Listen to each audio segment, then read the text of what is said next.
Captain Jake Morrison stood on the bridge of his ship. The ship was called the UES Vengeance. He looked out at the dark space around them. Something special was happening today. His ship was not like other ships. It used dark matter as power. Dark matter was everywhere in space. Most people could not see it or touch it, but humans had learned how to use it. They had worked on this secret project for 3 years. Now it was ready. Dr. Lisa Parker sat at her workstation. She was watching the numbers on her screen. The numbers showed how much dark matter was flowing through the ship. "Everything looks good, Captain," she said. "The dark matter is staying where it should be." "We are at 99.7% control," Jake nodded. He felt proud but also nervous. This was the first time anyone had made a ship like this. Other ships in the galaxy used normal fuel. They burned things to make power. But humans had found a way to use the invisible matter that filled all of space. The ship hummed with new energy. Jake could feel it in his bones. The dark matter made the ship feel alive. It was not just a machine anymore. It was something more. On Earth, Admiral Frank Collins watched from his office. He had gray hair and tired eyes. He had been planning for this day for many years. When aliens first came to Earth 15 years ago, they did not think much of humans. They thought humans were just children playing with simple toys. The aliens had formed something called the Galactic Council. This was like a big government for all the smart species in the galaxy. There were 12 different types of aliens in the council. The most proud ones were called Zephyrians. Their leader was named Crystal. He looked down on humans and thought they were not very smart. Lieutenant Amy Rodriguez was working at the communication station. She listened to messages coming from other ships. "Captain," she said, "I am getting calls from the Thunder and the Shadow Strike. Both ships are working well too." The Thunder was commanded by Captain Ryan Davis. He was a good friend of Jake's. They had trained together for years. The Shadow Strike had Captain Helen Brooks in charge. She was known for being very brave and smart. "Sir," Amy continued, "Admiral Collins is calling us. He says it is important. The Galactic Council wants to look at our new ships. They know we have built something new." Jake smiled, but it was not a happy smile. It was the smile of someone who knew trouble was coming. The aliens had spies everywhere. They had finally learned about the Human Dark Matter Project. For too long, the aliens had treated humans like babies. They thought humans could not do anything important. That was about to change. The ship's doctor, Ben Carter, walked onto the bridge. He was not just a medical doctor. He was also a scientist who studied dark matter. "Captain," he said, "I have been reading the alien messages. They are scared. They think we are breaking their rules." Jake looked at him. "What rules?" "They have a law that says no one can use dark matter for weapons. They think it is too dangerous. But our ships are not really weapons. They are just powered by dark matter." Dr. Parker looked up from her screen. The aliens tried to use dark matter before, but they could never control it. It always exploded or caused problems. They think it cannot be done safely. Jake walked to the big window at the front of the bridge. He could see stars everywhere. Between those stars was dark matter. Lots of it. More dark matter existed than regular matter. It was like the hidden skeleton of the universe. "The difference is," Jake said slowly, "we do not fight the dark matter. We work with it. We listen to it." Amy got another message. "Captain, the Council is demanding that we come to their big meeting place. They want to see our ships up close. If they do not like what they see, they will make us destroy the ships." Admiral Collins appeared on the main screen. His face looked serious. "Jake, this is it. This is what we have been preparing for. The Council thinks they can push us around like they always have. But today, they are going to learn something new about humans." Jake stood up straight. "We are ready, sir. The Vengeance, Thunder, and Shadow Strike are all working perfectly. Our crews know what to do." The Admiral nodded. "Remember, son, we are not trying to start a war. We are trying to earn respect. Show them that humans are not the weak little species they think we are. Show them that we belong in this galaxy as equals." The call ended. Jake looked around at his crew. They all looked nervous but determined. Each person on the ship had trained for years for this moment. They knew that the future of humanity depended on what happened next. "Set course for the council meeting place," Jake ordered. "It is time to show the galaxy what humans can really do." The ship turned toward its destination. The dark matter engines made no sound, but Jake could feel their power.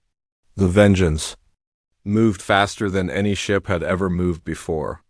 Behind them, the Thunder and Shadow Strike followed. In a few days, they would reach the council. The aliens would see human technology for the first time. They would learn that the species they had ignored for so long had become something amazing. The age of human power in the galaxy was about to begin. The Galactic Council meeting room was huge. It was built on a planet called Nexus Prime. This planet was right in the middle of the galaxy. Representatives from 12 different alien species sat in the big room. They all looked worried and angry. Ambassador Crystal stood in front of everyone. He was a Zephyrian, which meant he looked like he was made of living crystal. His body was glowing with bright colors that showed he was upset. "The humans have broken our most important law," he said in a loud voice. "No species is allowed to make weapons from dark matter. It is too dangerous. It could destroy everything." General Vorth was there too. He was from a species called the Drachnari. They looked like big lizards and loved to fight. He hit his scaly fist on the table. "The humans are getting too bold. First they said no when we offered to protect them. Now they are making forbidden weapons. We need to stop them before they cause trouble." At the human section of the room, Ambassador Carol Stevens stood quietly. The human area was simple and plain. It did not have fancy decorations like the alien sections. Carol was not scared, even though she was surrounded by aliens who did not.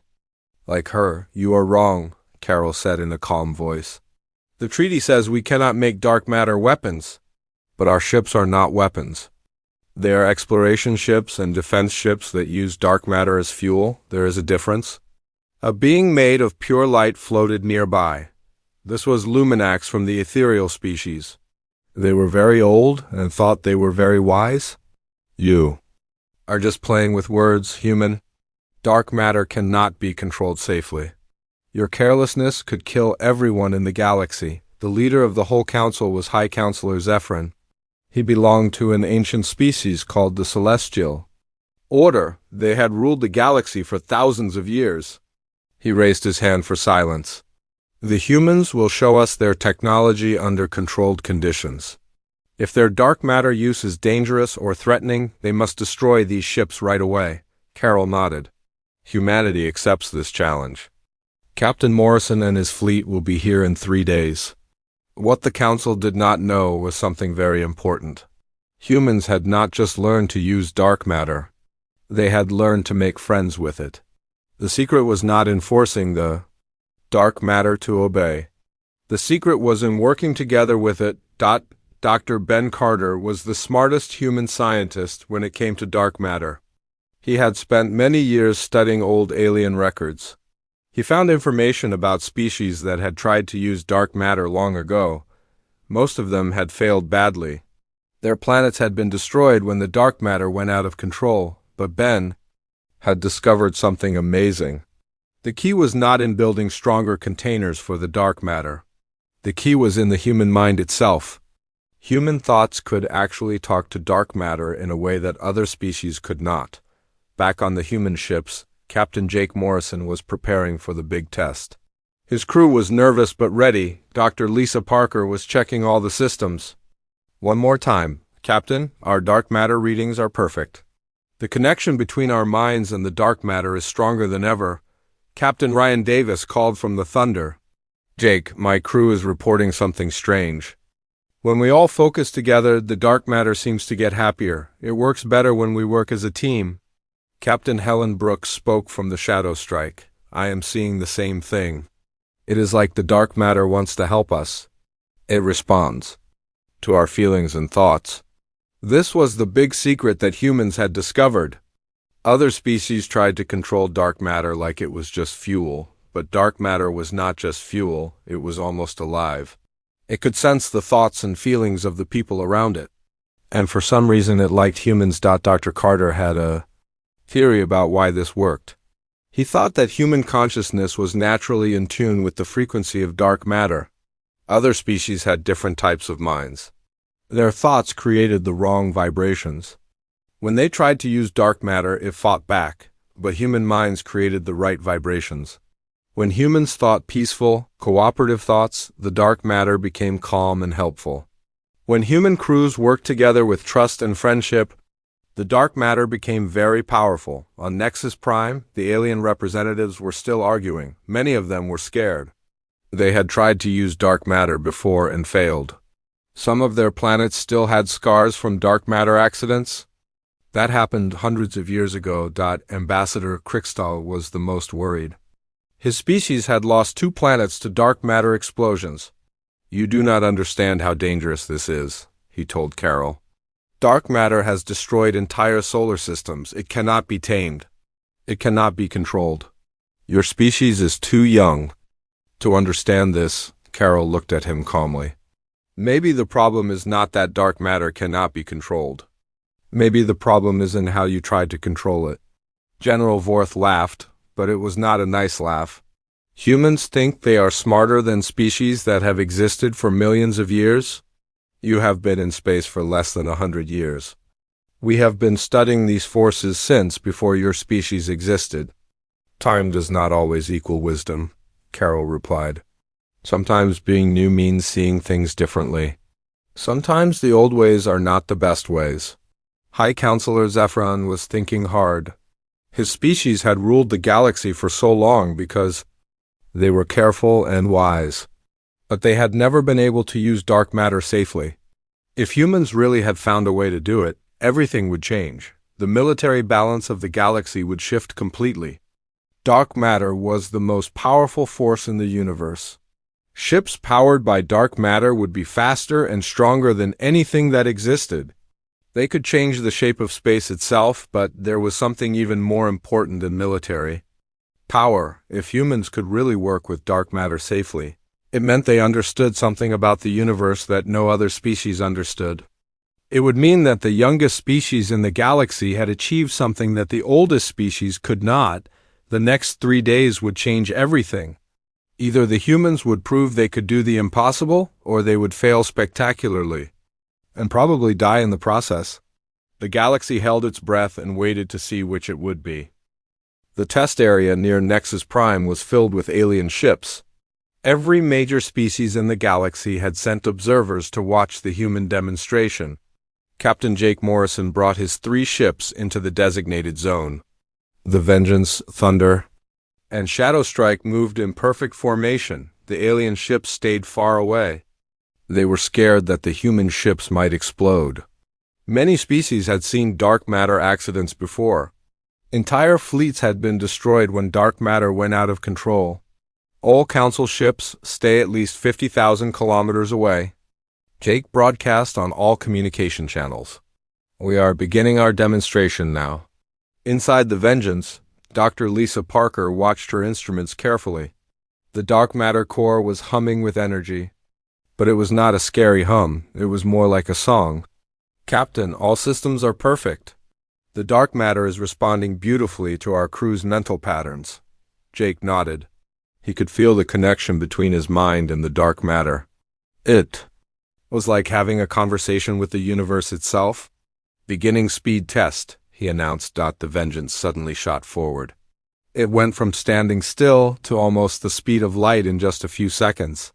No alien ship could accelerate that fast. Most ships needed several minutes to reach maximum speed. On the observer ships, alarms were going off everywhere.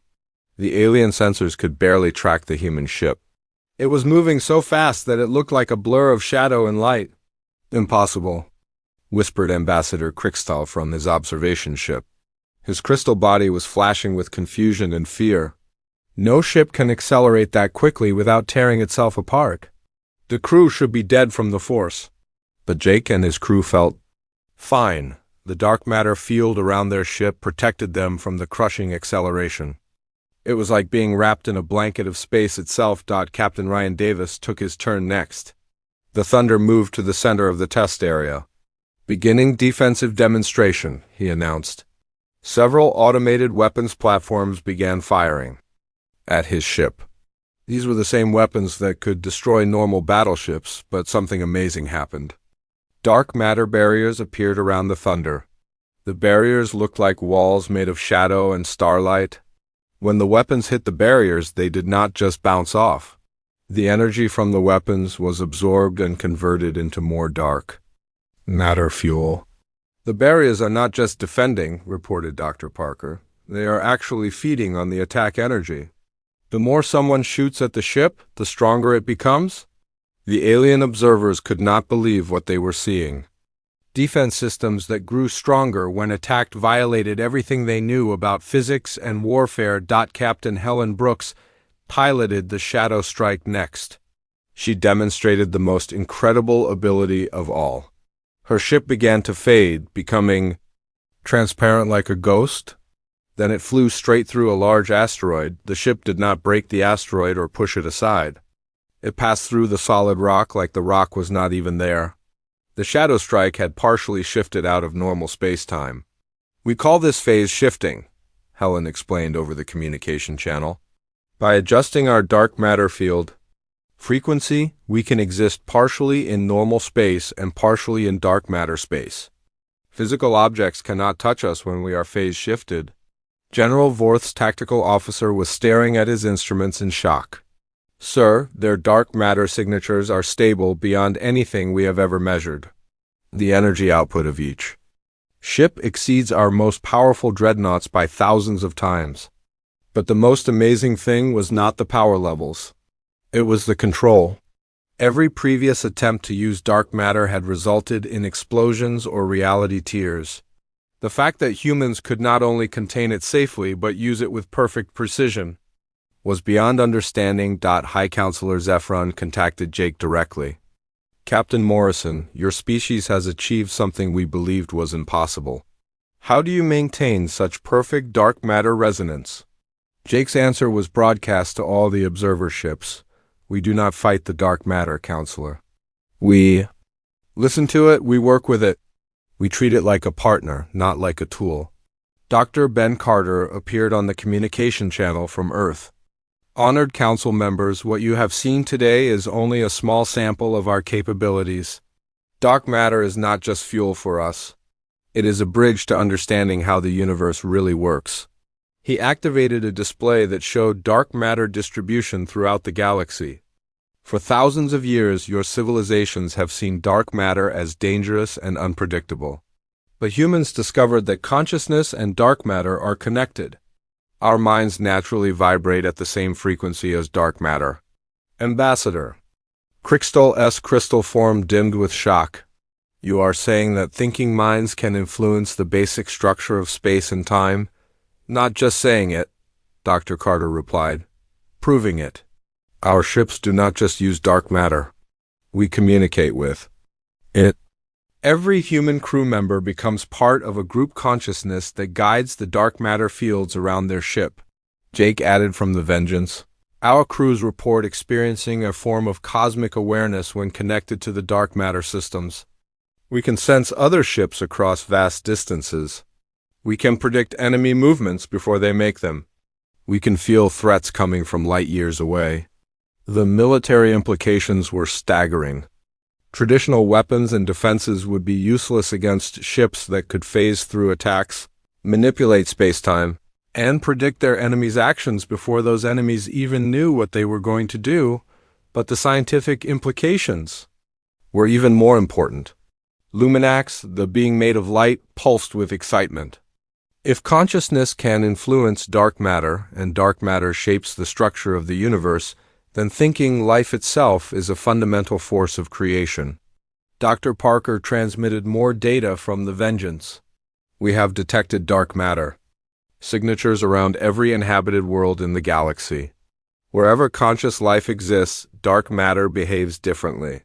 We believe that all thinking species unconsciously influence dark matter, but humans are the first to achieve conscious control. This revelation shook the foundations of galactic science. Every species had assumed that consciousness was just a byproduct of complex brains. But the human data suggested that consciousness was actually a basic force of the universe, as fundamental as gravity or electromagnetism. High Counselor Zephyrin called for an emergency recess. The ancient celestial order had ruled the galaxy for millennia based on their advanced technology and accumulated wisdom.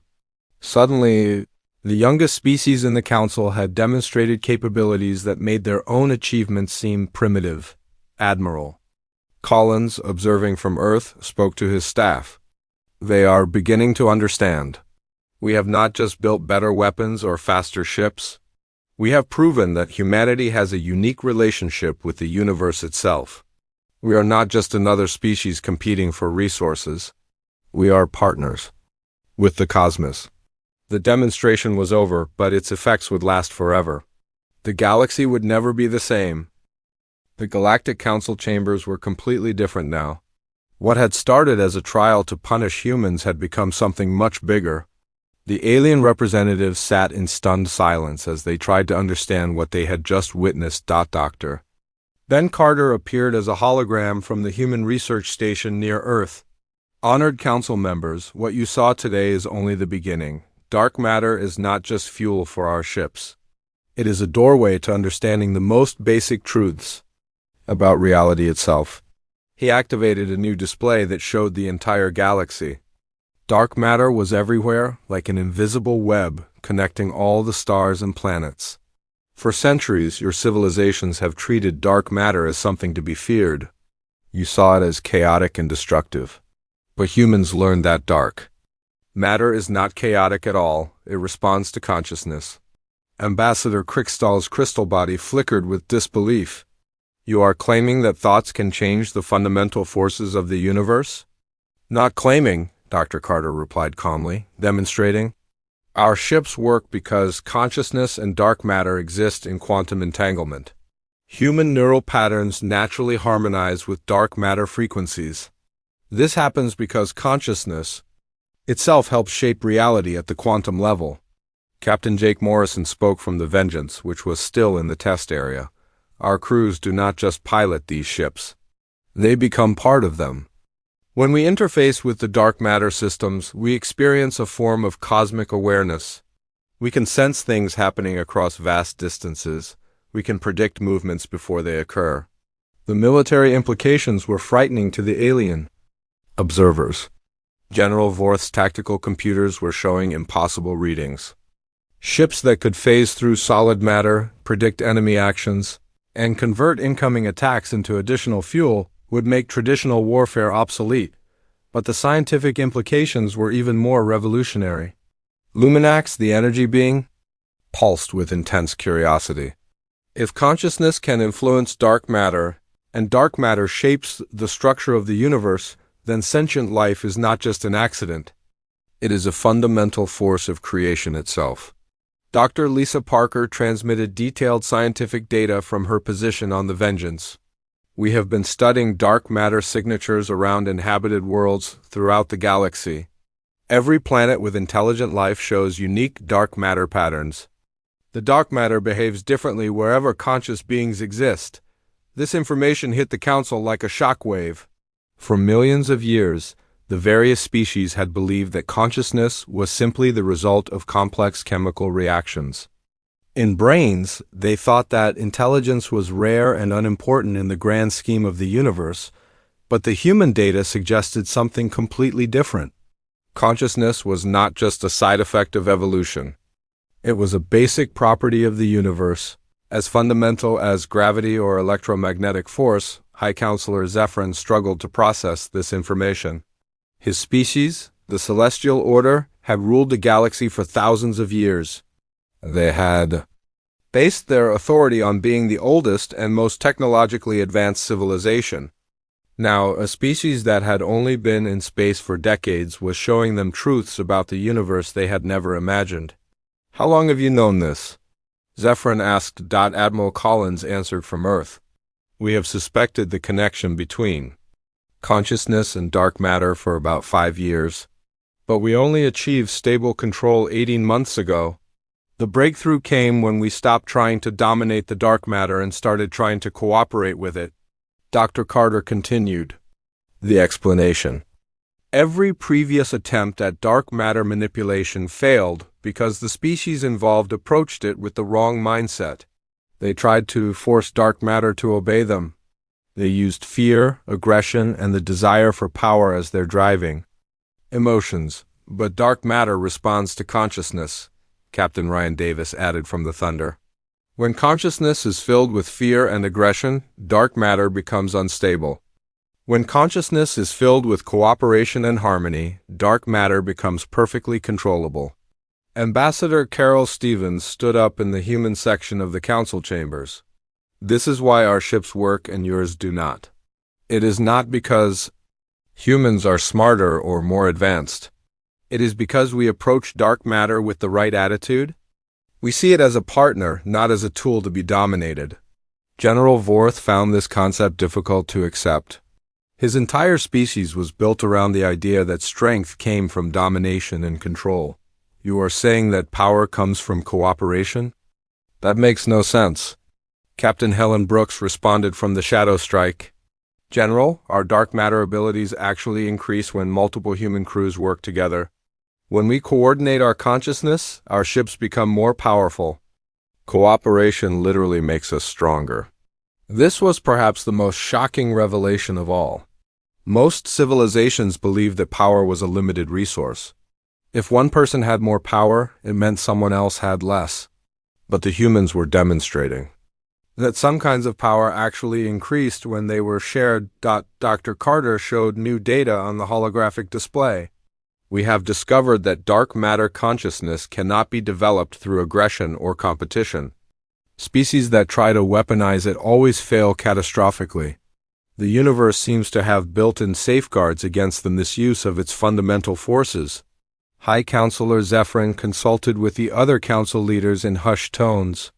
This information changed everything they thought they knew about power, technology, and the nature of existence itself. After several minutes of intense discussion, Zephyrin made an announcement that would change galactic history. The Galactic Council formally recognizes humanity as a Tier 1 civilization with all accompanying rights and responsibilities. This was unprecedented. No species had ever jumped from newcomer status to Tier 1 in such a short time. Tier 1 civilizations were the most advanced and powerful in the galaxy. They had the right to vote on major galactic policies and lead other species, but Zephyrin was not finished. Furthermore, the Council requests that humanity share their dark matter consciousness techniques with other willing species. We wish to learn from your discoveries. Admiral Collins appeared on the main screen. We accept the recognition and the responsibility that comes with it. However, dark matter consciousness cannot simply be taught like ordinary technology. It must be developed naturally. We are willing to help other species find their own harmonic relationship with dark matter, but the process requires fundamental changes in how civilizations think about power and cooperation. Ambassador Stevens concluded, humanity proposes the formation of a dark matter research consortium.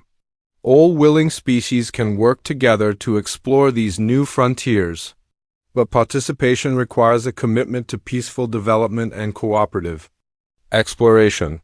The chamber fell silent as the implications sank in. The galaxy had just learned that its most fundamental assumptions about power, consciousness, and the nature of reality were wrong. The youngest species in the Council had not only achieved impossible technology, but had proven that the universe itself seemed to favor cooperation over domination. Species across the galaxy would need to reconsider everything they thought they knew about strength, wisdom, and the relationship between mind and matter. The age of dark matter consciousness had begun, and with it, a new chapter in galactic civilization. 3 months after the demonstration, the galaxy was completely different. The news of humanity's dark matter breakthrough had spread to every inhabited world. Some species were excited about the possibilities. Others were frightened by the implications. Captain Jake Morrison stood on the observation deck of the newly built research station orbiting Earth. Through the windows, He could see ships from a dozen different species. They had all come to learn about dark matter consciousness. The first students were the ethereal beings like Luminax. Their energy-based consciousness was naturally similar to the quantum frequencies of dark matter.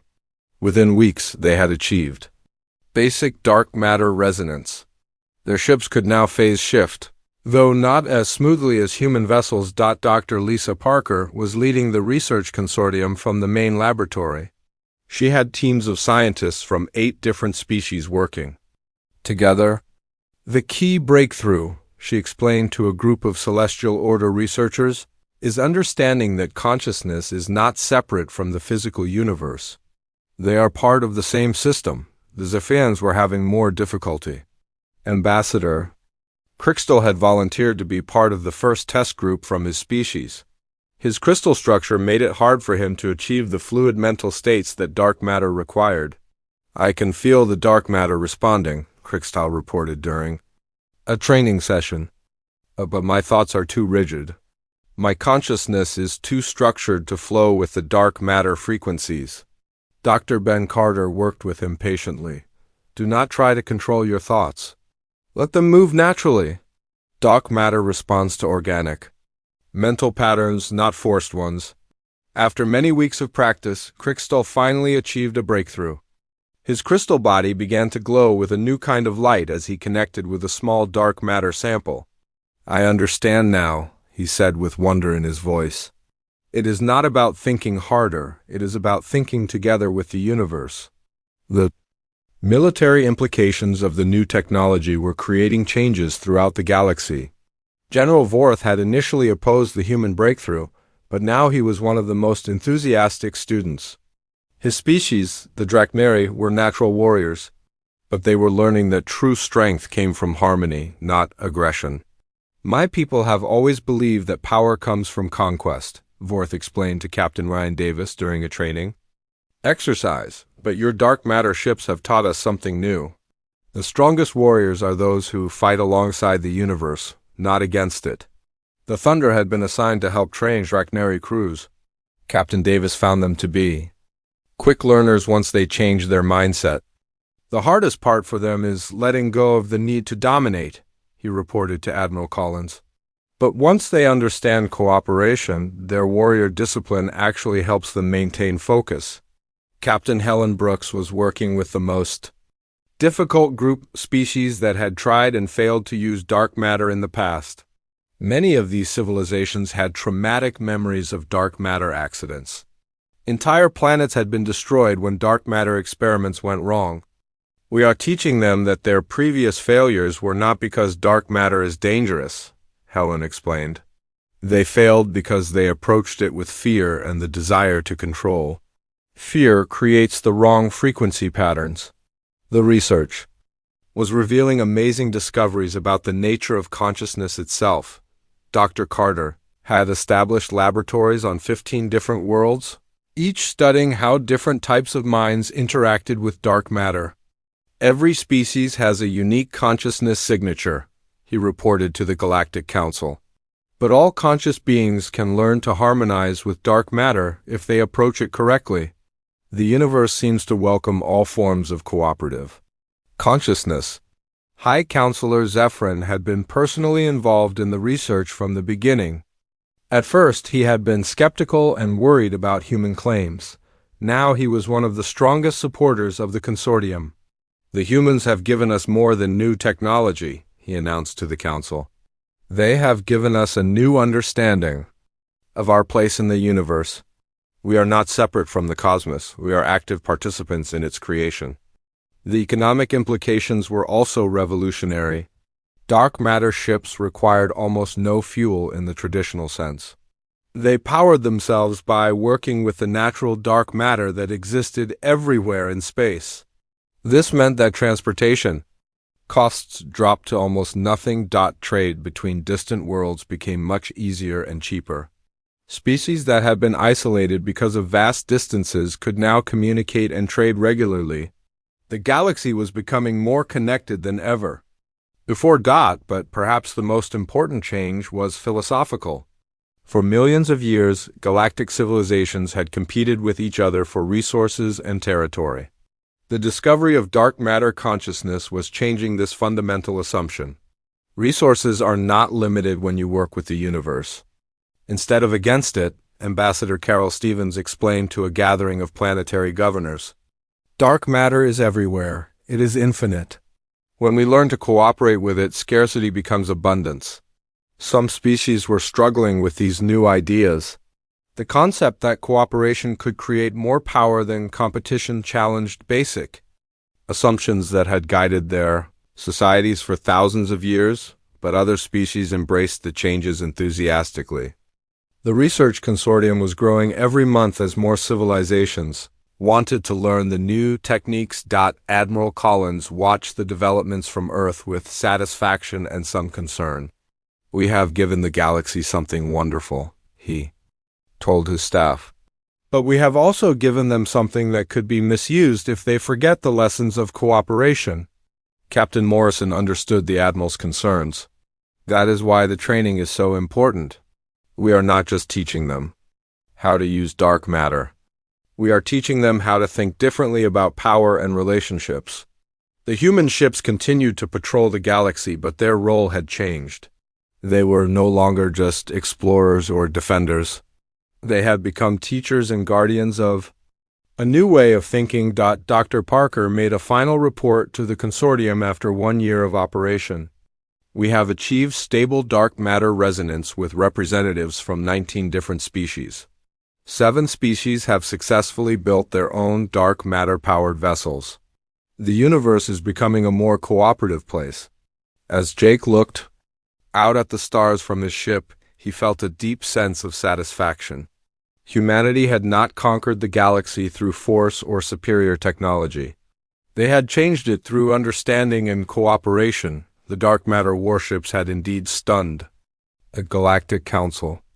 But more importantly, they had taught the galaxy that true power came not from domination, but from working together with the fundamental forces of existence itself. The age of cooperation had begun, and the universe itself seemed to approve. Dark matter flowed more smoothly around worlds where species worked together. It became unstable around worlds where conflict and competition dominated. The cosmos had chosen its favorites, and they were those who chose to work together rather than fight alone. Humanity had shown the way, but now all of galactic civilization was walking the path toward a more harmonious future.